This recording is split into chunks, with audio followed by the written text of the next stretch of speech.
Hello, this is John with Anthem Business Solutions, and today we're going to go over void reasons. Void reasons would be like if you go and void an item and it asks you to type in a reason, you can have some preset reasons already selected. So for this, we're going to go to the admin portal, which is hrpos.heartland.us, and we're going to go to the menu icon up here at the top left, and we're going to go to account menu, and then down at the bottom is void reasons. We're going to go ahead and create a new reason, and there's not a lot to this, so it's pretty simple. We're going to give a reason of took too long. Now you have the option to select the checkbox here if you want it to increase the available item stock by doing voids. Otherwise, leave that unchecked. And then that's it. After that, you just select the plus new up here. You can do mistake or error.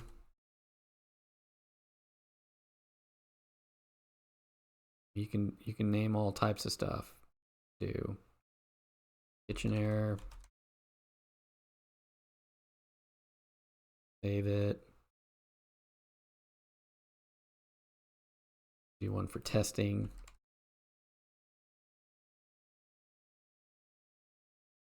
As many as you can think of. Now we'll publish those changes there, and let's see what that looks like on the workstation.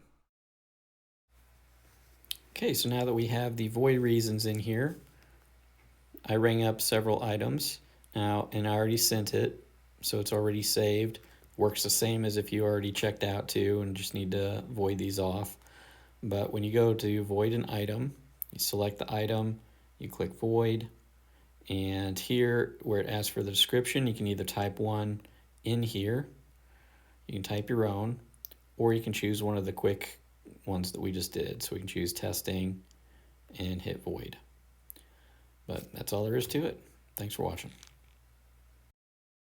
Want to stay up to date on the latest tips and tricks? Don't forget to click the subscribe button and hit the bell icon.